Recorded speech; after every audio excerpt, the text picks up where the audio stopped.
이제 팔복의 말씀 중에 7번째 말씀이 되겠습니다. 마태복음 5장 9절 한 절 말씀 같이 한번 합독하겠습니다. 시작. 화평케 하는 자는 복이 있나니 그들이 하나님의 아들이라 일컬음을 받을 것이며. 아멘.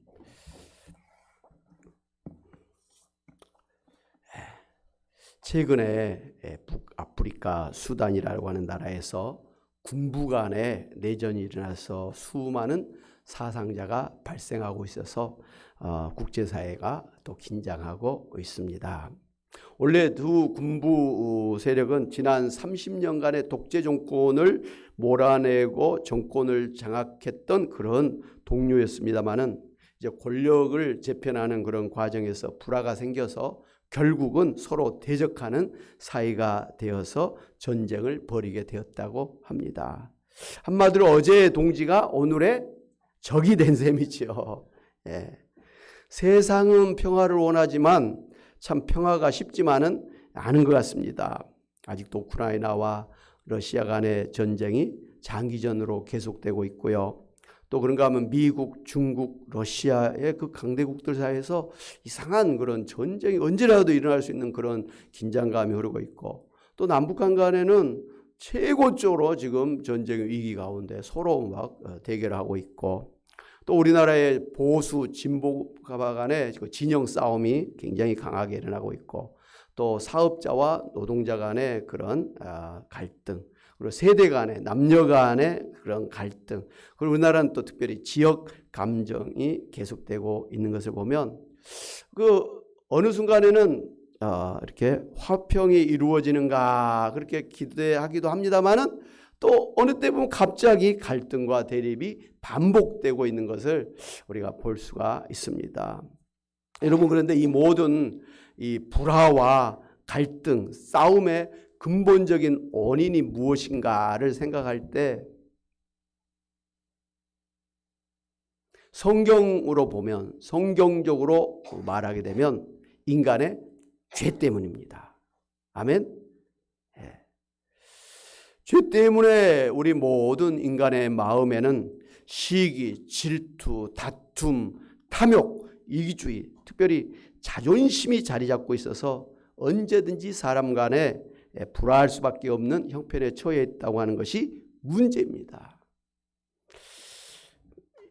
그 중에도 그 자존심이 참 그 굉장히 인간 사이의 관계를 깨뜨리는, 상처를 주는 그런 원인이 되고 있습니다. 그래서 옛날 우리가 생명일기를 하면서 하나님 앞에 십자가에 매달아야 될 것 중에 하나가 뭐였죠? 자존심이라는 것이죠. 자존심. 자기 중심적인 그런 이기적인 그런 마음입니다. 그래서 이 세상의 진정한 화평, 평화는 죄가 없는 새로운 세상, 그리고 새로운 사람이 되어질 때만 가능하다고 보는 것이죠. 그런데 하나님께서는 이 세상을 그런 평화로운 세상으로 만드시기 위해서 이 세상을 구원해서 새하늘, 새 땅으로, 천국으로 재창조하시기를 바라시고, 또 하나님의 백성들을 구원하여서 하나님의 나라에서 평화로운 천국의 샬롬을 이루도록 계획하시고, 또 그렇게 지금도 구원하고 계신 줄로 믿습니다. 예수님 다시 오시는 그날에는 그러한 새하늘 새 땅, 새로운 사람으로 부활해서 새로운 천국에서 우리가 영원히 하나님과 함께 살게 될 줄로 믿습니다. 아멘. 무엇보다도 하나님은 지금도 이 세상에서 평화롭고 화평한 그런 세상을 만드시기 위해서 역사하고 계시다고 하는 사실이 또한 중요합니다. 그래서 오늘 이제 팔복의 말씀을 보면 화평하게 하는 자는 복이 있나니 그들이 하나님의 아들이라 일컬음을 받을 것임이라고 했습니다. 먼저 성경은 하나님을 여호와 샬롬, 한마디로 화평의 하나님이라고 그렇게 말씀하셨습니다. 하나님께서는 하나님 앞에 죄를 짓고 타락한 이 세상과 사람들과 다시 화평을 이루시기 위해서 창세전부터 이 세상을 구원해 주실 그런 계획을 갖고서 독생자 예수 그리스도를 십자가에 내어주시기까지 하신 분입니다. 할렐루야. 무엇 하려고요? 하나님과 우리 사이에 화평하게 하려고, 평화롭게 살도록 하기 위해서 그렇다는 것이죠. 그래서 누구든지 예수를 믿는 자마다 모든 죄를 용서해 주시고 하나님과 화평하게 해서 영원히 하나님과 함께 살게 하시고 장차 새하늘 새 땅을 재창조하셔서 천국의 샬롬, 평강, 화평, 평화를 누리게 하실 것입니다. 또 우리가 알아야 될 것은 이 화평은 성령의 열매 중에 하나입니다. 그렇기 때문에 성령은 화평의 하나님이신 것을 우리가 볼 수가 있습니다. 그래서 성령께서는 지금도 우리 가운데서 그런 화평의 열매를 맺도록 역사하고 계신 것입니다. 할렐루야. 예. 두 번째로 예수 그리스도야말로 화평의 주님이십니다. 요한복음 14장 27절에서 예수님은 평안을 너희에게 끼치노니 곧 나의 평안을 너희에게 주노라. 내가 너희에게 주는 것은 세상이 주는 것 같지 아니하니라. 너희는 마음에 근심하지도 말고 두려워하지도 말라. 이렇게 말씀해 주셨습니다. 우리에게 평안을, 평강을, 화평을, 평화를 주시는 분이 바로 누구라고요? 예수님이시다. 그래서 예수님 믿는 사람은 마음의 모든 염려, 걱정, 근심이 사라지고 하나님이 주시는 그 평안을 누리게 될 줄로 믿습니다. 그런 평안을 누리시는 여러분 되시길 주님의 이름으로 축원합니다. 아멘. 로마서 5장 11절에서 사도 바울은 이제 우리로 화목하게 하신 우리 주 예수 그리스도로 말미암아 하나님 안에서 또한 즐거워하느니라 그랬습니다. 하나님과 우리 사이를 화목하게 하시기 위해서 오신 분이 누구라고요? 예수 그리스도라는 거죠. 그래서 예수님을 통해서 하나님 앞에 나아가는 자는 하나님을 만날 수가 있는 것입니다. 하나님의 얼굴을 볼 수가 있는 것입니다. 할렐루야. 예. 죄인들은 하나님의 얼굴을 볼 수가 없는 것입니다. 하나님 앞에 나갈 수가 없는 것입니다. 하나님 앞에 나가면 죽는 것이에요.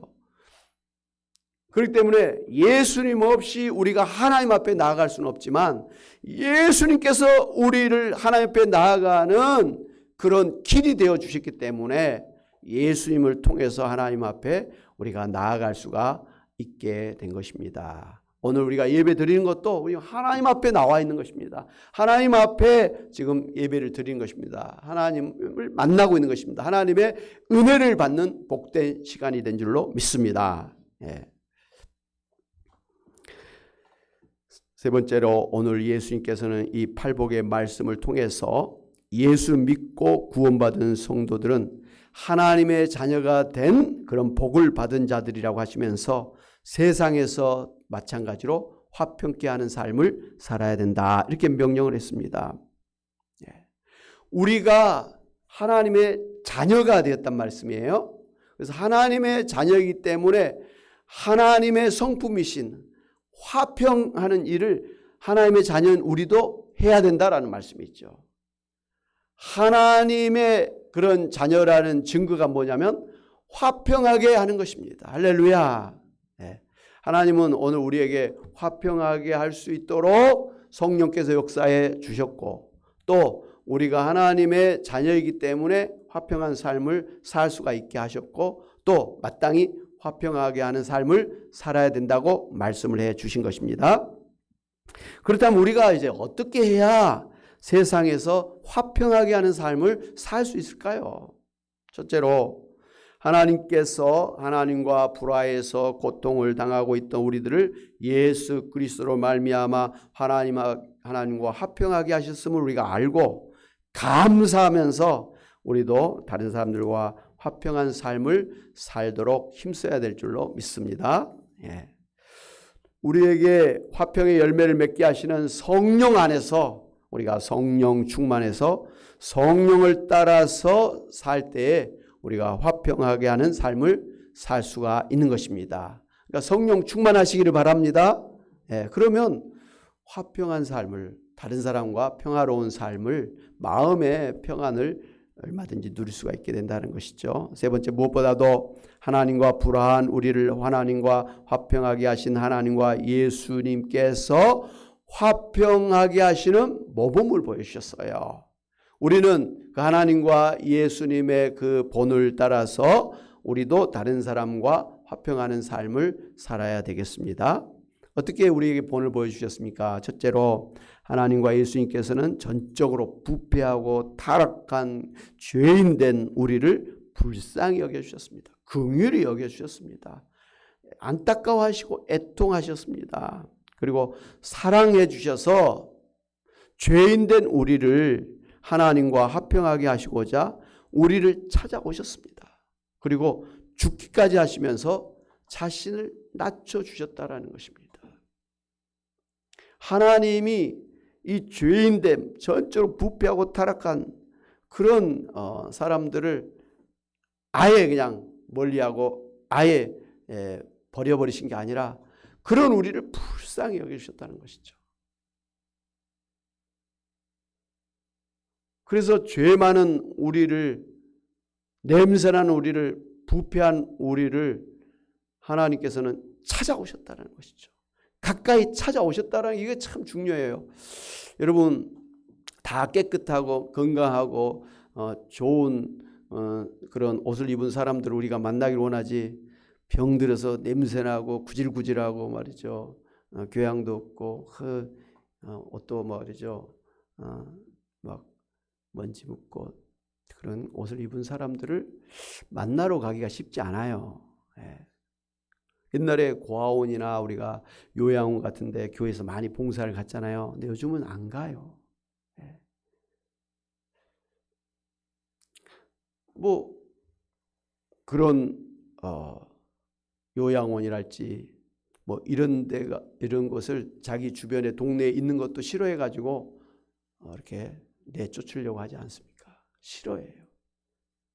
그런데 하나님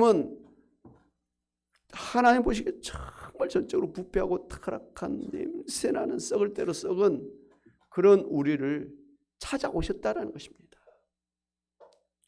철저히 자기를 낮추는 거예요. 자기 영광의 보좌를 내려왔다라는 것이죠. 이게 굉장히 중요한 일이에요. 내려가기 어렵거든요. 그들에게 가까이 가기 어렵거든요. 근데 하나님은 찾아오셨다라는 게 참 중요합니다. 할렐루야. 그래서 빌립보서 2장 1절에서 8절을 보면 같이 한번 읽겠습니다. 시작. 그러므로 그리스도 안에 무슨 권면이나 사랑의 무슨 위로나 성령의 무슨 교제나 긍휼이나 자비가 있거든 마음을 같이하여 같은 사랑을 가지고 뜻을 합하며 한 마음을 품어 아무 일에든지 다툼이나 허용으로 하지 말고 오직 겸손한 마음으로 각각 자기보다 남을 낮게 여기고 각각 자기 일을 돌볼 뿐더러 또한 각각 다른 사람들의 일을 돌보아 나의 기쁨을 충만하게 하라. 너희 안에 이 마음을 품으라.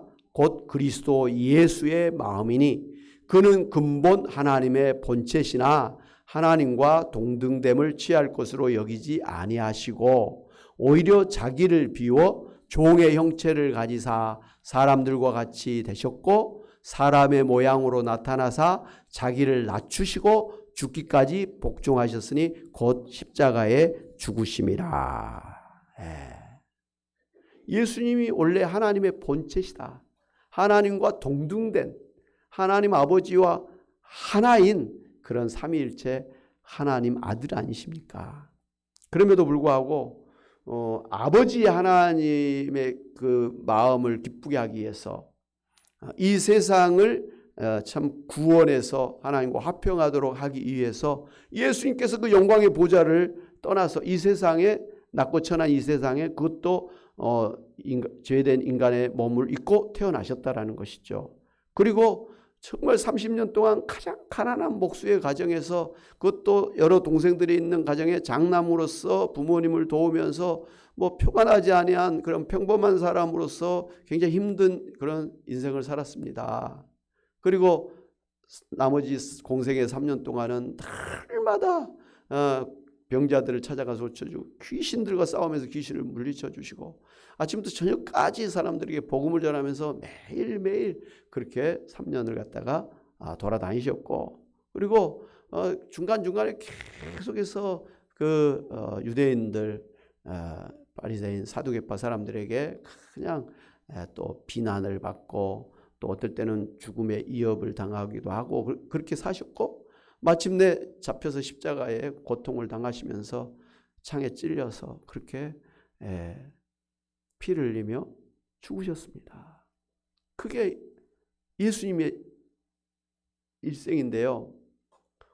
원래 그럴 뿐이 아니잖아요. 인간의 몸을 입고 오실 필요도 없고 그 가난한 이왕이면 좀 부잣집에 왕궁의 왕자로 태어나시 가난한 집에 그 장남으로 태어나서 정말 힘들게 살았고 공생의 그 영광스러운 구원의 일을 하시는 동안에도 사람들에게 날마다 핍박을 받고 그리고 제대로 잠도 못 주무시고 쉬지도 못하면서 힘들게 공생의 일을 보내시다가 마지막에 그렇게 참 비참한 그런 최후를 맞이하면서 돌아가셨다는 것이죠. 본인 무덤도 없어서 남의 무덤에 대신 들어갔고 죽는 순간에도 온몸을 갖다가 발가벗겨서 그 십자가에 매달아 가지고 그 사람들의 조롱거리가 되고 말이죠. 그런 상태의 인생을 살았으니 얼마나 비참한 인생을 살았습니까? 이만큼 예수님이 자신을 낮추었다라는 것이죠. 그리고 찾아오셨다라는 것이죠.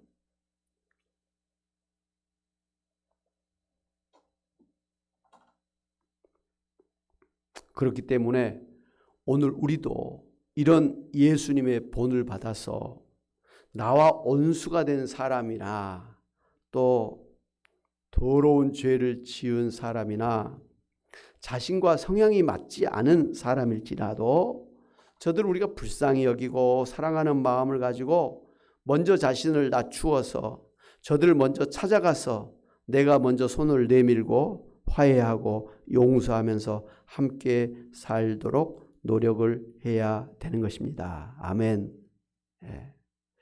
우리나라는 이 좁은 땅덩어리에 참 그 갈등이 많아요. 파가 많이 나눠져 있어요. 영남, 호남, 잘 배운 사람, 못 배운 사람, 또 부자, 가난한 사람 엄청나게 나눠져 있어요. 거기다가 나하고 좀 성질이 안 맞는 사람은 정말 이상하게 우리가 뭐 원수진 것처럼 멀리해버리는 그런 경향이 있어요.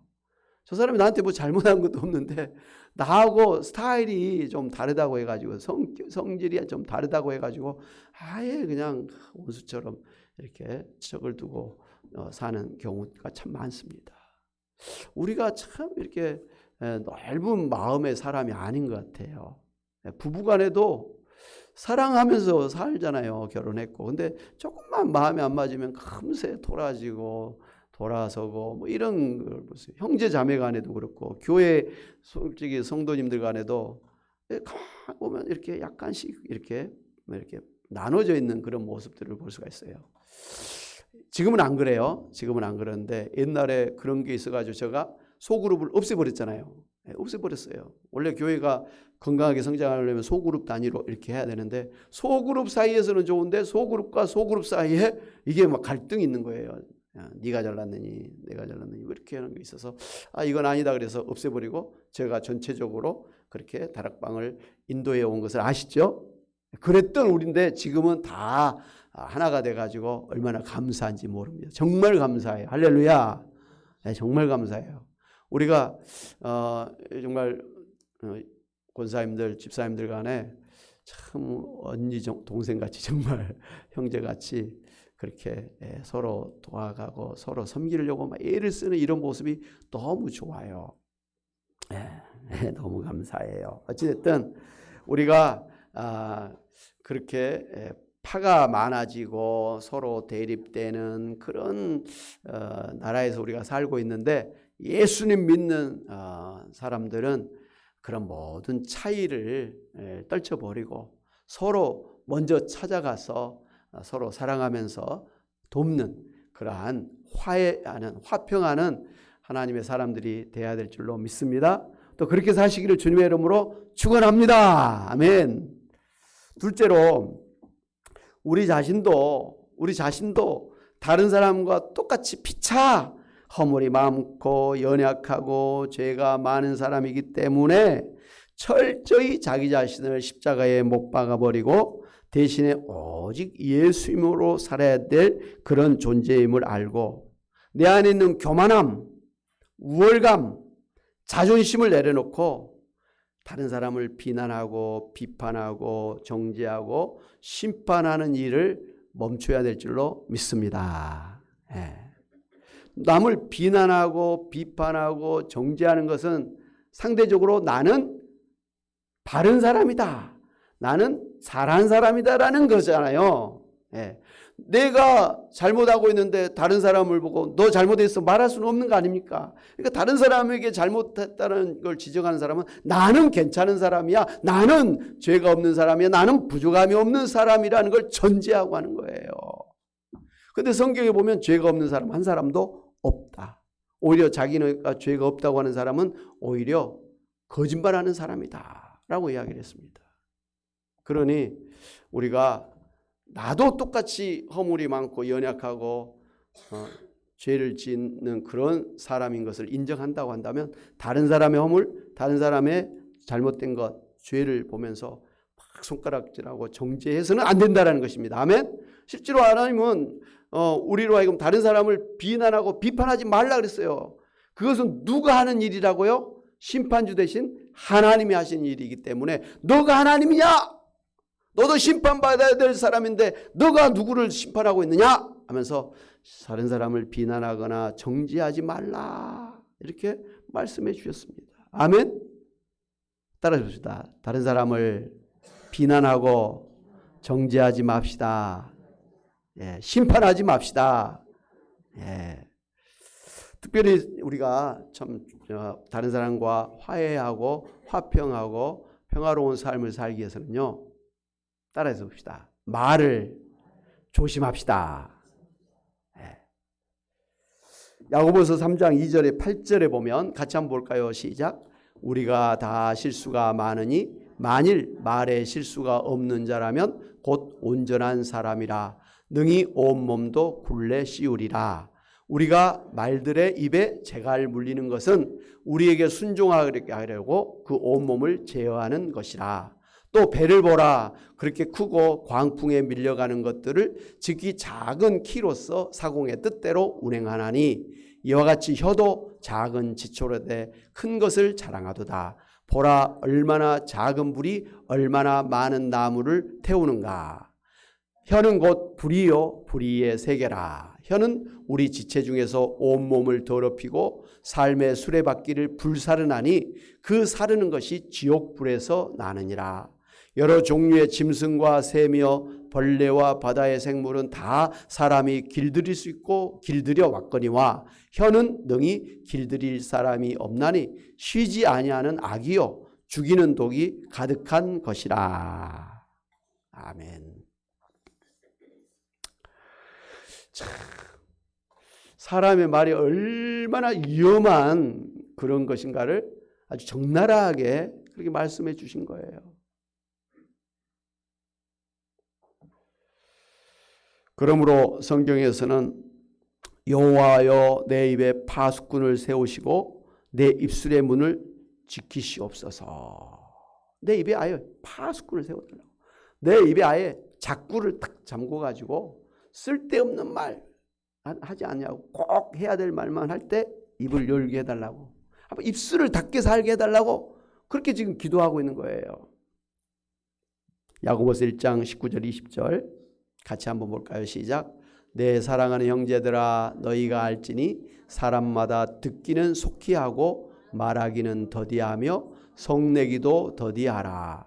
사람이 성내는 것이 하나님의 의를 이루지 못함이라고 하면서 듣기는 속히 하되 말하는 건 더디하라. 네, 그렇지 않습니까? 귀를 2개 주신 것은 더 많이 들으라는 것이요, 입을 하나만 줄 것은 그만큼 적게 말하라 라는 뜻이라고 하지 않습니까? 사람이 사람 사이에, 친구 사이에, 부부 사이에, 또 사람들 사이에 친하게 지내려면요, 막 자기 잘났다고 자기 막 자랑하고 말하는 것보다는 다른 사람의 말을 잘 들어주는 사람이 좋은 관계를 갖는 거예요. 예. 여러분 그렇잖아요. 막 자기 잘났다고 말이죠, 막 자랑하고 막 그런 사람 여러분 싫잖아요. 예. 처음에는 들어주다가 나중에는 그래 네 잘났다고 그냥 그래 버리잖아요. 예. 사람은 누구나 그래요. 아무리 좋은 말 그래도 막 혼자 막 잘난 체 떠들면 싫어해. 근데 우리가 지내놓고 어떤 사람이 나하고 친하는가? 내 말을 잘 들어주는 사람. 예. 내가 힘들다고, 내가 어렵다고 그럴 때 그래 이렇게 공감해 주면서 잘 들어준 사람, 위로해 준 사람. 한마디로 뭐 돈을 안 줘도 전화하면 언제든지 전화 받고 이렇게 상대해 주는 사람. 그 사람이 좋은 사람이에요. 그죠? 우리가 그런 전화를 끊고 나서 이 친구가 참 나를 사랑하는 사람이구나. 참 나를 이해해 주는 사람이구나. 그런 마음이 들잖아요. 근데 내가 전화했어. 좀 하소연하니까 미안해. 나 지금 바빠. 그래서 딱 끊어버렸어. 그럼 무슨 마음이 듭니까? 이거 나를 무시하네? 뭐 이렇게 할 수 있잖아요. 아예 안 받아버려. 우리말로 내 전화를 씹어버려. 그러면 뭐 그냥 굉장히 화가 나죠. 물론 그 사람이 바빠서 전화를 못 받은 경우도 많은데 항상 뭐 내가 아쉬울 때 전화하면 그냥 끊어버린다든지 또 겨우 전화 받았다가도 나 바빠. 다음에 하자 그러면서 탁 끊어버린다. 그러면 그런 사람은 나를 사랑한 사람이 아닌 거죠. 가까이 해도 다 뭔가 이해관계 때문에 만나는 것이지 나를 진정으로 아껴주고 사랑해서 나를 만나는 것은 아니다라는 것을 우리가 알 수가 있습니다. 예. 그러니까 우리가 다른 사람하고 화평케 하는 삶을 살기 위해서는 이 말을 참 조심해야 된다. 성경은 되도록이면 말을 좀 적게 하라라는 거예요. 특별히 말로 화를 내거나 막 분노를 쉽게 내는 것을 절제해야 된다라고 이야기를 하고 있습니다. 여러분 요즘은 자기를 PR 시대라 그러잖아요. 그래서 자기가 알고 있는 것을 다른 사람이 알아주기를 바라는 마음으로 전문 유튜버가 된 사람들이 많이 있어요. 여러분 유튜버들이 이제 10만 명이 넘어가고 100만 명 구독자가 넘어가잖아요. 그러면 엄청나게 돈을 벌어요. 예. 아주 뭐 회사 다니는 사람보다 비교할 수 없는 많은 돈을 벌어요. 어떤 아가씨는 먹기를 얼마나 잘 먹는지 몰라. 먹방 프로그램을 늘 보는데 몸은 빼 말은 젊은 아가씨인데 한 상을 차려놓고 그걸 다 먹어. 중간에 화장실도 잘 안 가. 앉은 채로 그걸 다 먹어.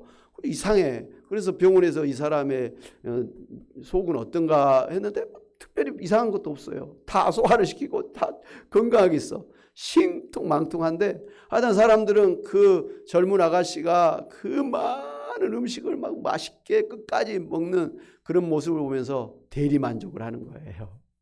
침을 꼴깍꼴깍 삼키면서 나도 저거 먹고 싶다라는 그런 구미가 당기게 하는 것이죠. 그렇게 해서 돈을 버는 거예요. 집 몇 채를 사고 부모님에게 효도하고 막 그런다는 거예요. 그래서 요즘 우리나라의 어린아이들도 그렇고 전 세계의 어린아이들도 있잖아요. 이런 전문 유튜버가 되기를 다 원한다는 거예요. 최근에 그 여행 프로그램을 텔레비전에서 하더라고요. 그런데 3명의 그 전문 여행 유튜버가 서로 경쟁하면서 그렇게 하는데 정말 재밌더라고요. 저래서 유튜버들이 인기를 갖고 그렇게 돈을 버는구나 하는 생각을 갖고 있어요. 우리 교회도 유튜브가 있거든요. 유튜브가 있는데 우리 교회 유튜브에 보는 사람은 20몇 명, 라이프원에서 잘 보면 1000명 이렇게 되는 거예요. 10,000명, 10만 명 되기 어렵거든요. 어찌됐든 이렇게 많은 사람들이 이렇게 유튜버랄지 뭐 이렇게 해서 자기 갖고 있는 뭐 다 끄집어내서 막 밖으로 드러내는 거예요. 막 다 자랑하고 뭐 이렇게 하는 거예요. 그러다 보니까 너무 많은 말이 있는 거예요. 너무 시끄러운 그런 세상에서 막 전부 입을 열어서 막 아침부터 저녁까지 계속 말하고 어떤 사람들 막 계속 그걸 쫓아다니면서 듣고 있는 거예요. 말의 홍수 속에 그냥 우리가 휘말려 가고 있다라는 생각을 하고 있습니다. 그러다 보니까 말이 많다 보니까 어떤 정치인들이나 예능인들이 말에 실수를 해요. 말이 많으면 실수하게 돼 있거든요. 예, 그래서 구설수에 오르기도 하고 그 자기 자리 직위를 뺏기기도 하고 그런 거 우리가 지금 많이 보고 있어요. 예. 우리 국민들이 정치인들을 보면서 다 하는 말이 말 좀 조심해라, 말 좀 조심해라 그렇게 하고 있지 않습니까? 말로 망하겠다라는 거예요 지금 나라가. 그러니 사람들마다 자기가 하고 싶은 말을 다 하고 살 수는 없는 법 아닙니까? 만나는 사람마다 자기 억울함을 알아달라고 하소연하고 살 수 있는 법은 아니지 않습니까? 사랑하는 여러분, 하나님은 여러분을 하나님 아버지처럼 화평하게 하는 하나님의 자녀가 되기를 바라셔서 이렇게 본을 보여주셨고 성령께서는 여러분 안에서 화평의 열매를 맺게 해 주시고 계십니다. 그러므로 여러분도 자기를 낮추고 다른 사람을 불쌍히 여기는 마음을 가지고 용서하고 사랑하면서 화평하는 그런 것을 힘쓰고 특별히 함부로 말을 해서 다른 사람에게 상처를 주고 인간관계를 깨뜨리고 가정과 교회를 무너뜨리는 잘못을 범하지 마시기를 바랍니다. 불평, 불만의 말이나 비난, 정죄하는 말을 삼가하시고 대신에 사랑하는 말, 덕이 되는 말, 용기와 소망을 불러일으키는 말, 상처를 싸매어주는 말을 하심으로 화평케 하는 하나님의 자녀임을 증거하는 삶을 사시는 여러분이 다 되시기를 주님의 이름으로 축원합니다. 아멘.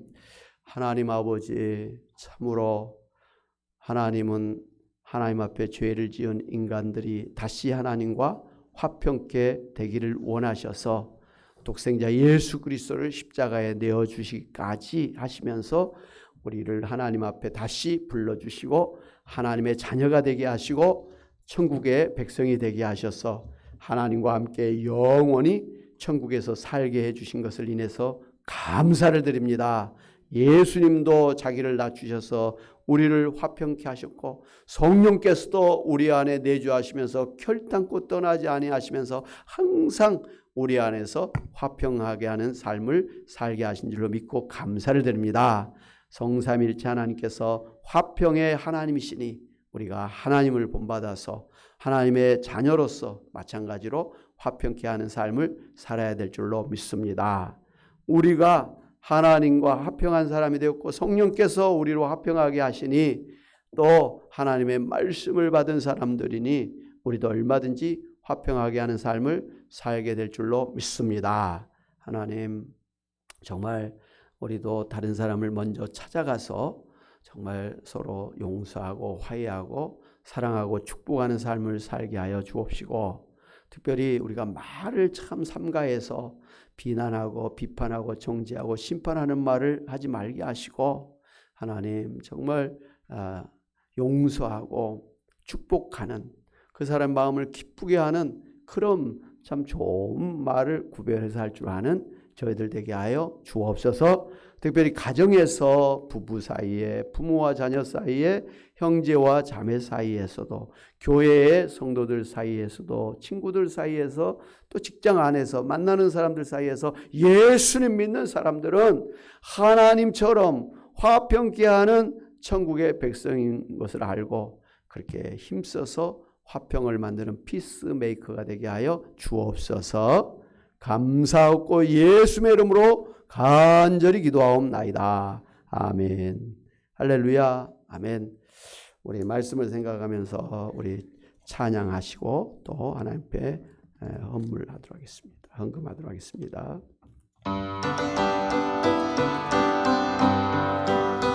내가 먼저 손 내밀지 못하고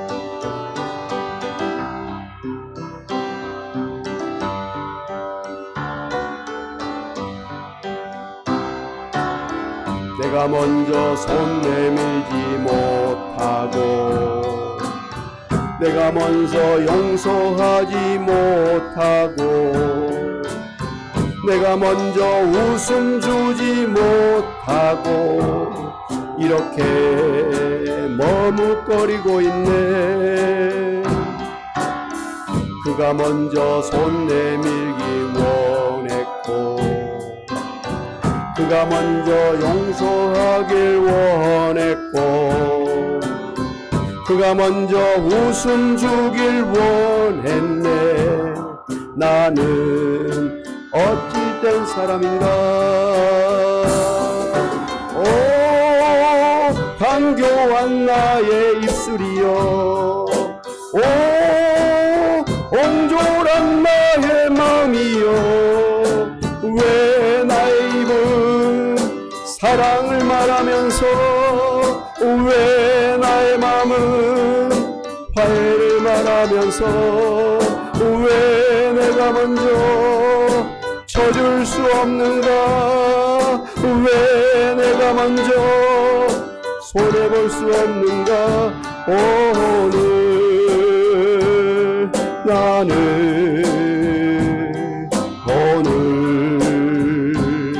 나는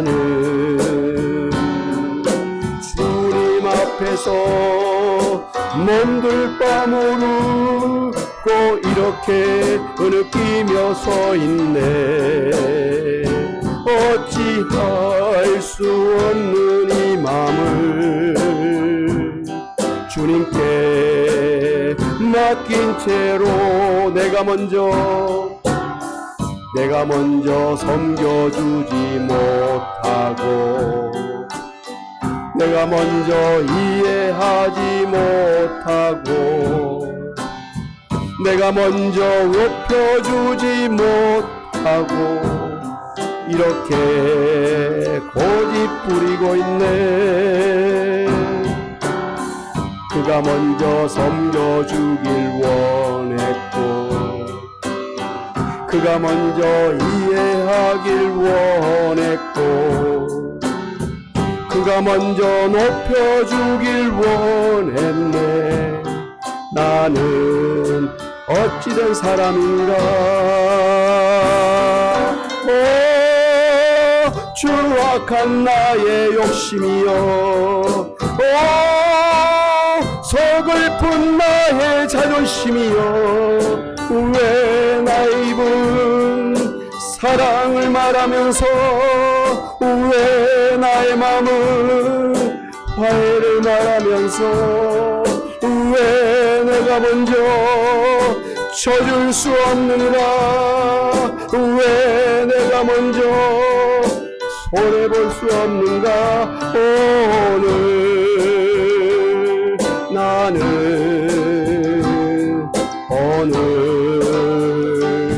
나는 주님 앞에서 몸둘 바 모르고 이렇게 흐느끼며 서 있네. 어찌할 수 없는 이 마음을 주님께 맡긴 채 내가 먼저 손 내밀지 못하고 내가 먼저 손 내밀지 못하고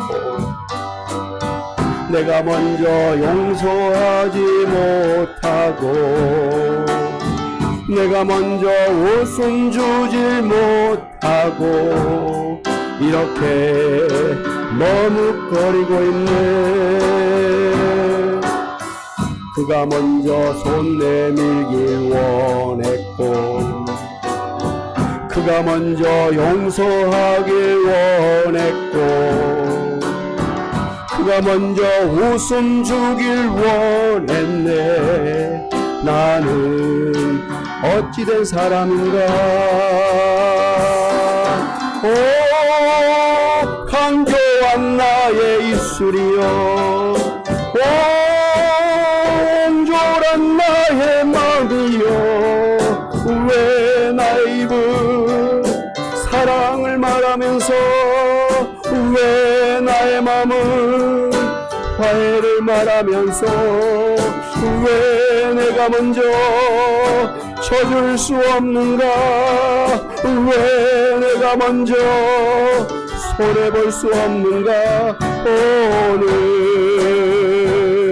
나는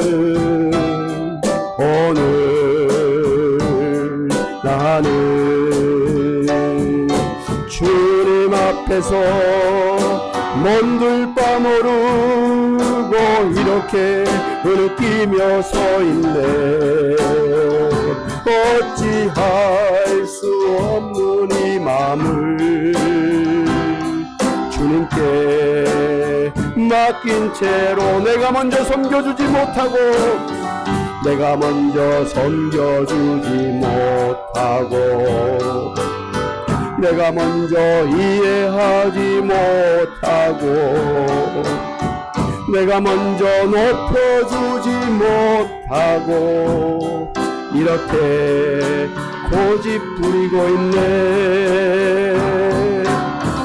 그가 먼저 섬겨주길 원했고 그가 먼저 이해하길 원했고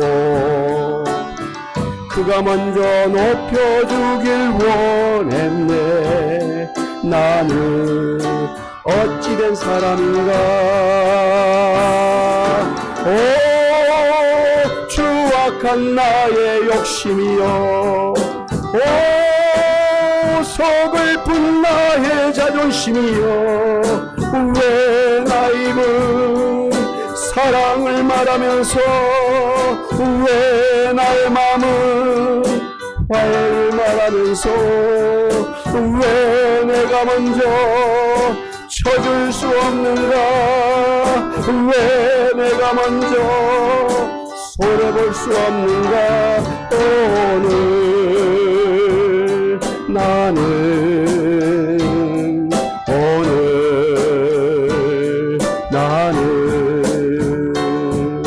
주님 앞에서 몸둘 바 모르고 이렇게 흐느끼며 서 있네. 어찌할 수 없는 이 맘을 주님께 맡긴 채로